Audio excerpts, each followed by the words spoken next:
Hello everyone and welcome to the Contact Center as a Service Market Analysis Update for Q1 23. This is just a summary. More details can be discussed together with us. First of all, we want to do a recap of the Q4 analysis because several customers asked us just to summarize that in 2 or 3 slides. So what we did in Q4 was a real customer scenario in the enterprise and banking field with real requirements and numbers. And for that customer, we combined all the UC as a service leaders and the contact center as a service leaders and analyzed that technically and commercially. On the UC as a service side, we analyzed Teams, RingCentral, Webex and Zoom. On the contact center as a service side, Genesys, NICE, Talkdesk, and Cisco Webex Contact Center. The commercial results, above all, were that for particular customers, the UC as a service costs can differ up to more than 66% between the best case and the worst case for a particular customer. And this is just yearly licensing or subscriptions.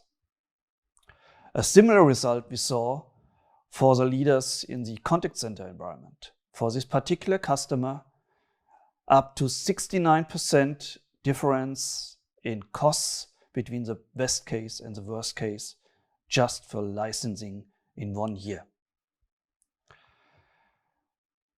Summing that up, combining all these leaders in the game, more than 60% savings possible in the contact center as a service area, as well as 60% savings possible in the UC as a service area.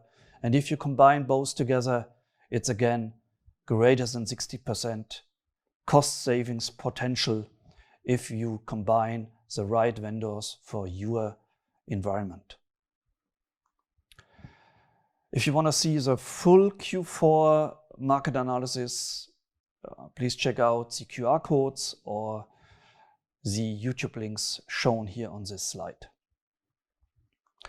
Coming to the update for Q1 23 and what we did in our research labs, we analyzed more in detail the architectural differentiation and what are the criteria to distinguish while trying to select the right combination of contact center as a service and UC as a service, and how the agent workplaces might look like. Bottom line is the integration devil is absolutely in the details.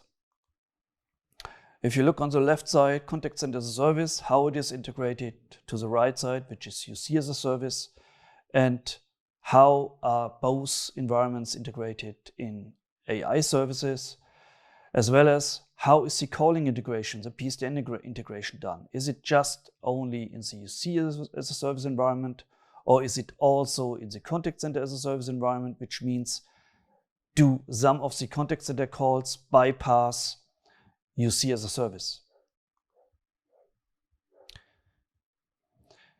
Here are some examples for agent workplaces, and this is a correlation of agent workplaces with contact center and UC as a service backend architectures.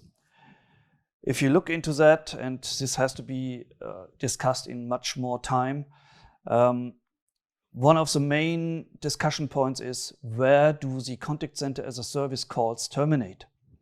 Are they terminating on the UC client? Or are they terminating on the contact center agent? Or do they even terminate on a VDI plugin for the UC client or the contact center agent? Bottom line for all of that is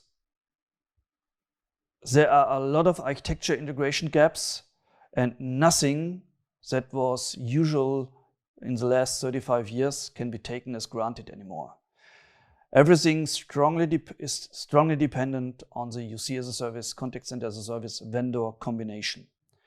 The calling integration, does it bypass UC as a service or does it go through the UC as a service environment? CTI integration, does the agent desktop really have control over the calls, or do the calls need to be accepted on the UC client?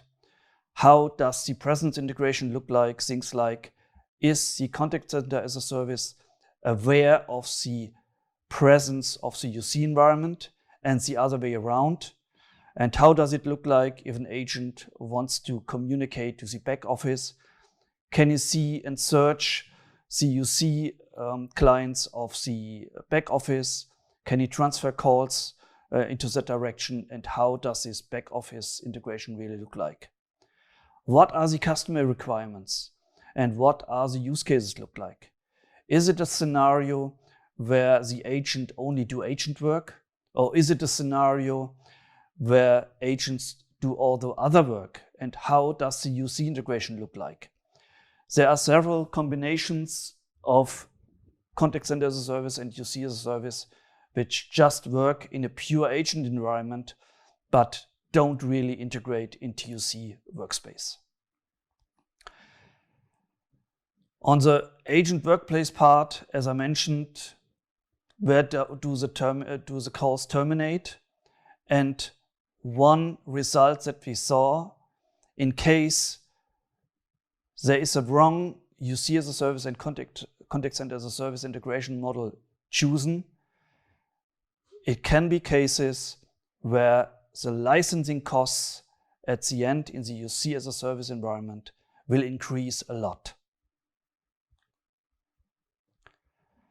Bottom line, architecture gaps in the contact center as a service and user service integration, massive price differences for UC as a service as well as contact center as a service, up to greater than 60%.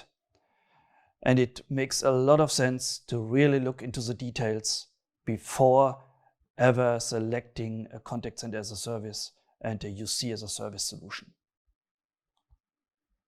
For more details, just contact us directly or me directly. Here are the contact details. Thanks a lot. Thank you and bye-bye.